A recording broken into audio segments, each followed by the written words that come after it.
Bueno, pues es un gozo, ¿verdad? Poder nuevamente estudiar la palabra del Señor, meditarla, reflexionar en ella y pues es gozoso hacerlo y sobre todo pues necesario, ¿verdad? Aprender de las escrituras. Dios habla a su pueblo, Dios a través de su palabra nos da ese consejo, ¿verdad? Nos da esa exhortación que también necesitamos. Y pues nos gozamos en el Señor, ¿verdad? A veces son exhortaciones un poco fuertes, pero son necesarias para una madurez espiritual, son necesarias para un cambio en el corazón del hombre, que eso es lo que a Dios le importa, ¿verdad? Hacer pues un cambio para bien en la vida del hombre, en su corazón, del ser humano. Y pues damos gracias a Dios por un día más de vida que nos regala, porque pues entendamos, ¿verdad?, que la vida del hombre se encuentra en las manos de Dios. Por ello es que debemos ser y estar agradecidos con el Señor. Él tiene todo bajo control, no porque sea mejor estar aquí, sino porque pues es necesario muchas veces. Dios tiene propósitos, los cuales pues tiene que cumplir. Y nosotros somos ese instrumento, somos un instrumento en las manos del Señor. Pero también entendamos algo, hermanos, que somos necesarios para la obra. Dice la Escritura que, pues que debemos nosotros pues trabajar en la obra del Señor. Dice que hacer discípulos, ¿verdad? Haciendo discípulos a las naciones, pero no somos indispensables, esa es la realidad. Nadie es indispensable, entonces somos necesarios para la obra, pero no somos indispensables. Muchas veces no queremos trabajar en la obra, muchas veces no queremos hacer nada para el Señor. Pero pues Dios se provee, ¿verdad? También de siervos fieles, de personas que están gustosas, gozosas y dispuestas a trabajar para la obra de Dios. Y pues vamos a ver ahorita un tema importante precisamente para el servicio, para la comunidad, para la comunión con el Señor. Pero lamentablemente la iglesia del Señor no toma muchas veces en serio este tema. Es decir, cuando se hace el llamado a las personas, ¿verdad?, para que entreguen su vida a Cristo, pues llegan a hacer una oración, la oración que se le llama la oración de fe. Es una oración, muchas veces es guiada, pero eh, no precisamente, ¿verdad?, en los pasos, ¿verdad? Paso uno, paso dos, paso tres, sino que más bien es guiada para que la persona con un corazón contrito, humillado, arrepentido verdaderamente, pues haga una oración de fe al Señor, invitándolo al Señor Jesucristo a su vida, reconociéndolo como Señor y Salvador. Pero una vez que se recibe a Cristo en el corazón, pues Dios comienza a hacer una obra extraordinaria en nuestras vidas cambian, nuestras vidas van transformándose, pero hay algo bien importante, hermanos, que a veces la iglesia no toma mucho en cuenta.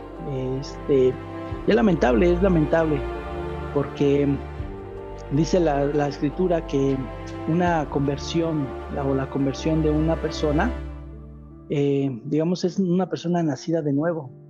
Y uno de los, pues no digamos requisitos, ¿verdad? Sino algo que uno tiene que practicar siendo una nueva criatura es la santidad. Por eso el tema en esta ocasión lo he titulado La salvación de Dios exige santidad. La salvación que Dios nos regala exige una santidad, no nada más es que soy salvo y pues ya, ¿verdad? No, sino que exige una santidad. La escritura es muy clara al respecto, pero muchas veces no lo tomamos en cuenta o no sé qué sucederá porque inclusive en las iglesias muchas veces no se predica ni siquiera la santidad, no se predica la salvación, no hay un equilibrio en las predicaciones, ¿verdad?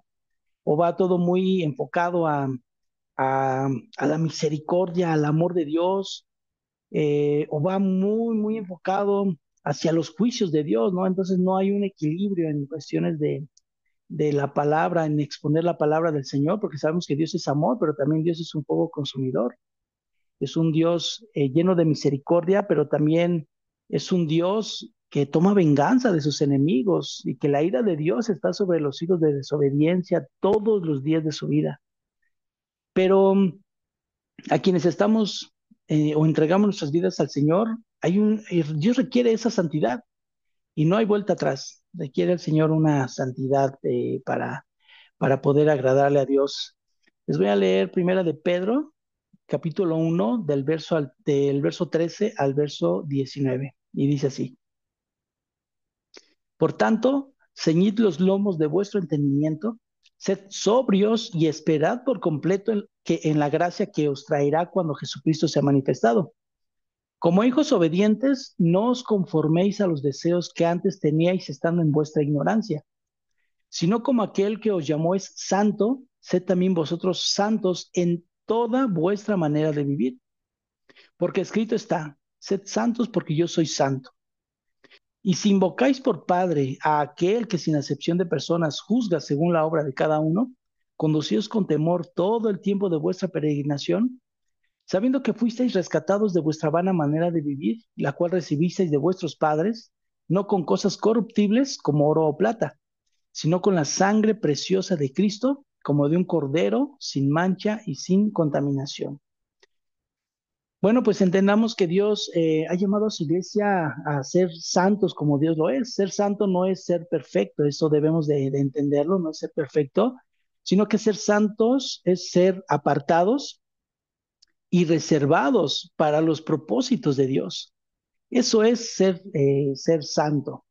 Muchas veces confundimos nosotros, pues esta parte, ¿verdad? En que decimos, o muchas veces, ¿verdad? Hasta nos burlamos, ¿verdad?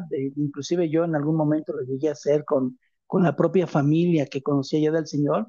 Yo decía, ay, sí, ¿verdad? Muy santo, o ay, sí, eso, el otro, ya se siente, y no, pero yo veía los defectos, porque eso es lo que alguien que no conoce a Cristo es lo que ve los defectos. Entonces, al ver los defectos, una persona natural ve los defectos de alguien y lo toma por hipócrita, ¿no? Porque pensamos que el ser santos tiene que ser una persona o alguien perfecto, pero no lo es. Somos humanos, cometemos errores, tenemos fallas, llegamos a cometer pecados o somos pecadores aún, ¿verdad? No practicamos ya el pecado como tal, pero sí somos pecadores. Entonces, de eso también Dios va a pedir cuentas de nosotros. Entonces, vamos a analizar algo, lo que está aquí en esos versículos y rápidamente lo vamos a hacer. Entonces, primeramente Dios hace un llamado, no viene el llamamiento, ¿no? A una vida santa, porque somos salvos para ser santos. Eso es a lo que, por eso es de que debemos practicar esa santidad. El verso 13 y 14 así lo dice, ¿no? Por tanto, ceñid los lomos de vuestro entendimiento, sed sobrios y esperad por completo en la gracia que os traerá cuando Jesucristo sea manifestado. Y como hijos obedientes, no os conforméis a los deseos que antes teníais estando en vuestra ignorancia. Entonces vemos lo que habla en el versículo 13, ¿no? Que debemos ceñir los lomos de nuestro entendimiento. Esto que habla es una metáfora que está Pedro hablando, es una metáfora que expresa la necesidad de prepararse para actuar. Eh, Pedro lo que dice o como lo expresa es porque tenían una costumbre en aquellos tiempos cuando ellos iban, los judíos iban a hacer los hebreos en sí, ¿verdad? Todos ellos iban a hacer algún viaje largo o iban a trabajar, lo que ellos hacían era ceñirse las túnicas, ¿no? Es decir, pues se levantaban las túnicas, se las ceñían para que no les estorbara, ¿verdad? Al caminar o al ejercer un trabajo. Entonces, esta es una expresión de estar listos, de estar preparados para una acción. Y así, pues, ese es el sentido que está pidiendo. Entonces, es lo que expresa Pedro. Dice, tenemos que estar preparados, ¿verdad? Y ser sobrios, estar también preparados en cuestiones en nuestras mentes, en nuestro actuar, esperar por completo, dice, esperar por completo en la gracia, es decir, habla aquí ya de una gracia salvadora que traerá cuando Jesucristo se ha manifestado, es decir, cuando el Señor ya venga por su pueblo, por su iglesia. Y en el verso 14, y como hijos obedientes, no os conforméis, dice, a los deseos que antes teníais estando en vuestra ignorancia. Esto es muy importante porque habla a los creyentes genuinos, pidiendo que no nos conformemos a los deseos que antes teníamos estando en nuestra ignorancia. ¿Y por qué digo que creyentes genuinos? Porque realmente eso es, ¿no? Hay creyentes genuinos y hay creyentes no genuinos. En la iglesia del Señor, pues está dentro de las mismas iglesias, las congregaciones, hay gente que no es convertida. y solamente va por una costumbre, va nada más como para lavar sus pecados, para lavar sus culpas, y al salir de ahí, pues se siente, pues a lo mejor se siente bien consigo mismo, pero no está bien delante de Dios y continúa su vida de pecado, su vida de mentira, su vida de fraude, continúa su vida de murmuración, su vida de contienda, inclusive puede continuar con su vida de adulterio, de fornicación. Entonces, esto es lo que un creyente genuino debe de hacer, no conformarse, es decir, que no debe amoldarse. ¿Amoldarse a qué? A los criterios normativos de pensamientos y de acción, ¿verdad? Propios de gente que no conoce al Señor, es decir, gente mundana, que no conoce a Cristo. Y eso mismo nosotros lo teníamos antes, vivíamos de esa misma manera, ¿verdad? Cuando dice, cuando estábamos estando en vuestra ignorancia, es decir, cuando no conocíamos la verdad de la palabra de Dios, los mandamientos, no conocíamos nada de eso y vivíamos de una manera desordenada. Entonces, vivíamos cumpliendo nuestros deseos, vivíamos cumpliendo específicamente los deseos, habla de algo prohibido, de lo prohibido, no específica, es específico, pero no apunta a nada en particular, ¿no? No apunta a nada digamos, eh, tentaciones sexuales, ¿no? Tentaciones de lascivia, no, no, no, habla en general a lo prohibido. Es decir, que esto apunta a lo que está en el corazón del hombre, poner el corazón sobre, es decir, mi corazón si va inclinado al robo, pues mi corazón está por sobre de la voluntad de Dios, está por sobre de los mandamientos de Dios. Eso es anhelar específicamente algo prohibido. Entonces ese es el sentido que tiene esta palabra de no conformarse a los deseos que antes se tenía.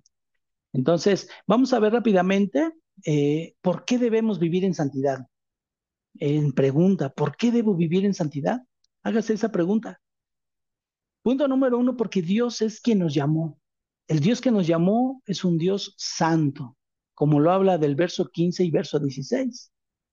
Dice, si no, como aquel que os llamó es santo, sed también vosotros santos en toda vuestra manera de vivir, porque escrito está, sed santos porque yo soy santo. Ese es uno de los motivos, ¿no? Porque el que nos llamó, Dios que nos llamó, Él es santo. Simplemente por eso dice, sed santos porque yo soy santo. Entonces, nosotros debemos de tener ese cuidado, debemos de tener nosotros esa convicción en nuestro corazón, a no moldarnos al mundo, sino apartarnos, porque el Señor nos ha apartado para Él, y Dios es un Dios celoso, entonces debemos de dejar todo lo que no le agrada a Dios.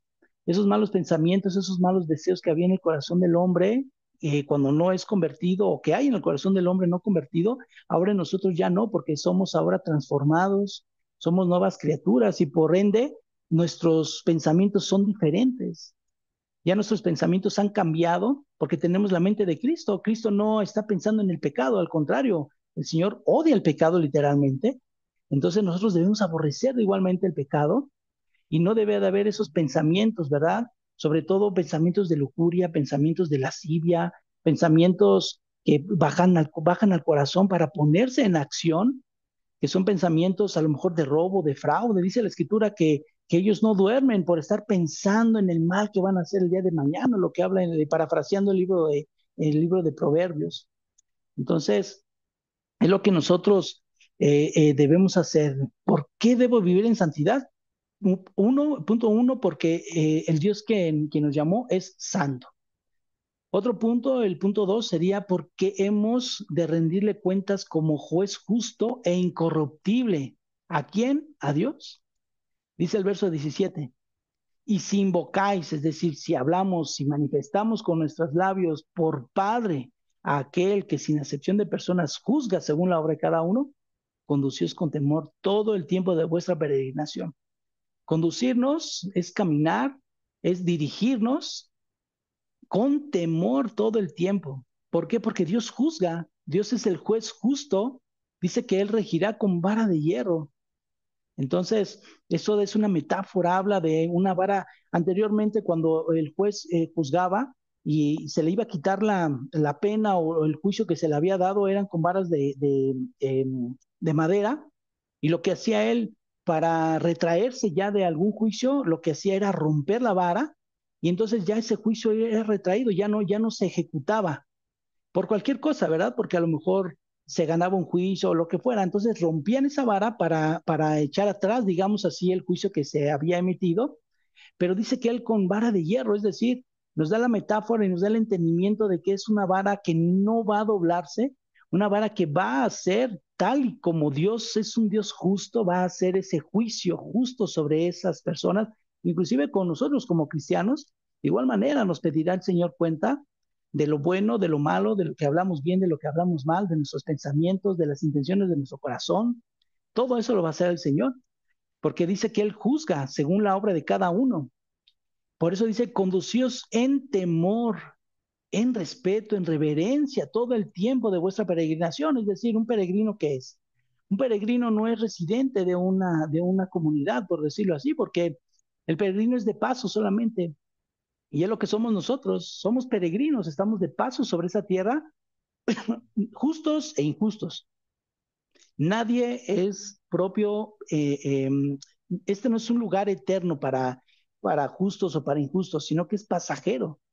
Todos llegaremos a dar cuenta al Señor, pero por eso es que debemos de tener mucho cuidado en lo que hablamos, en lo que decimos, en lo que expresamos, en lo que pensamos inclusive, porque tenemos que dar cuentas. Dice que es el Padre si invocáis por Padre. Si es que dices que es tu Padre, Dios, aquel que sin acepción, es decir, el Señor no va a decir, ay, es que este era mi favorito, pues es que este era el apóstol Pablo y después, no, no, no, o sea, sin acepción de nadie, absolutamente de nadie, en juzgar la obra de cada uno. Entonces debemos de conducirnos con ese temor todo el tiempo de nuestra peregrinación, es decir, todo el tiempo de nuestra estancia sobre esta tierra. Y pues por tercer punto que he preparado esta reflexión es, ese es un fuerte motivo, muy, muy, muy, muy fuerte motivo, porque hemos sido rescatados a un precio altísimo, hermanos. Es un precio altísimo, la sangre preciosa de Cristo. No es cualquier precio, no es un precio, digamos que monetario, que solamente algunos pudieran pagar. No, es la sangre de Jesucristo, la cual dice en la Escritura también que hay de aquel que pasara por inmunda la sangre, hay de aquel. Ese hay es de cuidado, ese hay es de tener temor, ese hay es de pensar y retraernos de hacer las cosas equivocadamente, pero sobre todo rechazar que Jesucristo al morir en la cruz del Calvario y derramar su sangre, por ella es que hemos sido nosotros salvos, o por ella es por lo que los pecados de la humanidad pueden ser limpiados. Entonces, es un motivo muy fuerte, muy delicado, porque ese precio altísimo que es la sangre de Jesucristo no puede ser pisoteada por nadie, ni pasar por inmunda por nadie. Vamos a leer el verso 18 y 19 que dice, sabiendo que fuisteis rescatados de vuestra vana manera de vivir, la cual recibisteis de vuestros padres, no con cosas corruptibles como oro o plata, sino con la sangre preciosa de Cristo, como de un cordero sin mancha y sin contaminación. Aquí podemos ver, ¿verdad? Sabiendo, es decir, ya teniendo el entendimiento, ya teniendo el conocimiento que fuimos rescatados de una manera terrible en la cual vivíamos, dice la cual recibisteis de vuestros padres. Es decir, pues cuando no conocemos a Cristo, replicamos lo que hacen los padres. Somos como que una réplica, ¿verdad? Normalmente el padre tomador, el hijo tomador. Normalmente el padre drogadicto, el hijo drogadicto. Entonces, ¿qué es lo que aprendimos de nuestros padres cuando no se conocía de Cristo? A vivir desenfrenadamente. Y es lo que dice, sabiendo que fuiste rescatados de vuestra vana manera de vivir, la cual recibisteis o fuiste instruido de vuestros padres.